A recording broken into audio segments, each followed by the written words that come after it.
नमस्कार. आपल्या ना या YouTube चॅनलवर मी गणेश तुकाराम शिंदे आपणा सर्वांचं स्वागत करतो. आज महामहिम राष्ट्रपती द्रौपदी मुर्मू मराठवाड्याच्या दौऱ्यावर आहे. आज दुपारी त्यांच्या हस्ते उदगीर येथील विश्वशांती बुद्ध विहाराचं उद्घाटन करण्यात आलं. या कार्यक्रमाला मुख्यमंत्री एकनाथ शिंदे, उपमुख्यमंत्री देवेंद्र फडणवीस, पालकमंत्री गिरीश महाजन, मंत्री संजय बनसोडे, केंद्रीय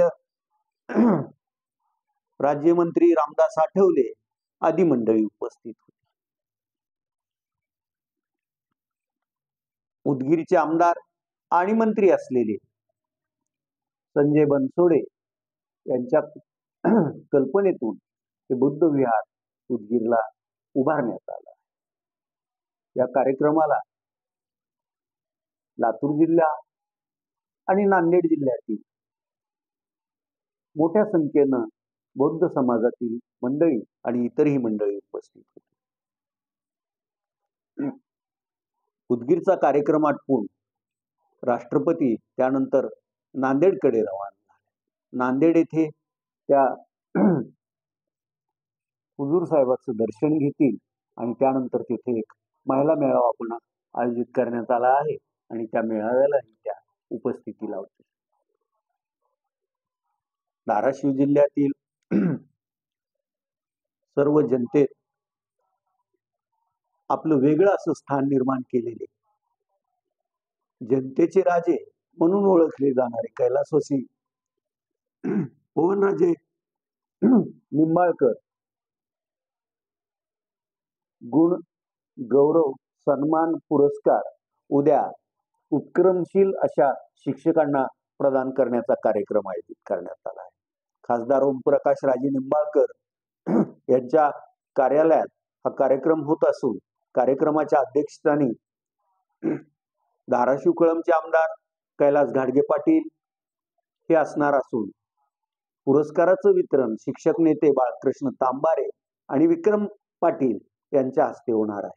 या कार्यक्रमाला प्रमुख पाहुणे म्हणून खासदार ओमप्रकाश राजे निंबाळकर, धाराशिव शहराचे माजी नगर अध्यक्ष मकरंद उर्फ नंदुबैया राजे निंबाळकर आणि जिल्हा शल्य चिकित्सक डॉक्टर नागनाथ धर्मा हे उपस्थित राहणार आहे. कार्यक्रम दुपारी 3 वाजता सुरू होणार आहे.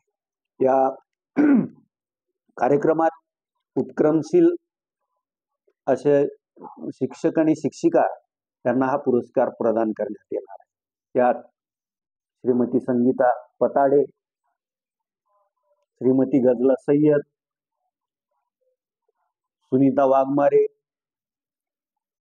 श्री संजय कोथळीकर, अनिल शिंदे, दिलीप मोरे आणि अश्रुबा कोठावळे या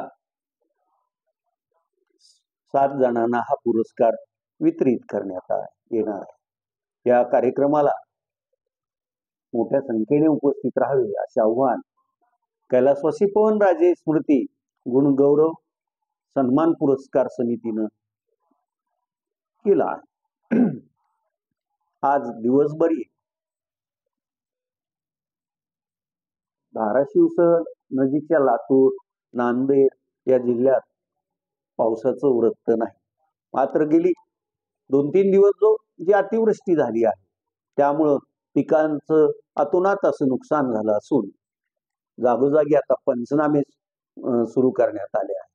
नुसते पंचनामे करून तिथंच थांबू नका, तर त्या पंचनाम्यावर काहीतरी कारवाई करा असं शेतकरी नेते रविकांत तुपकर यांनी सरकारकडे मागणी केली आहे. रविकांत तुपकर यांनी आजपासून सोयाबीन आणि इतर पिकांना योग्य असा हमीभाव मिळावा यासाठी आज जिजाऊ मासाहेबांचं जन्मस्थान असलेल्या सिंदखेड राजा इथे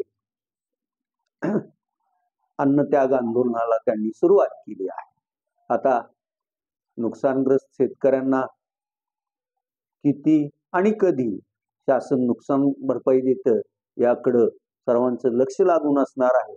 परंतु आजपर्यंतची शासनाची खासियत अशी आहे की वेळेवर आणि ज्यावेळेस शेतकऱ्यांना गरज आहे त्यावेळी हे अनुदान त्यांच्या पदरात पडत नाही. याही वेळी तसंच होतं की काय, तसं होऊ नये अशी आपण सर्व अपेक्षा करूया. आज तुर्तास एवढंच. धन्यवाद.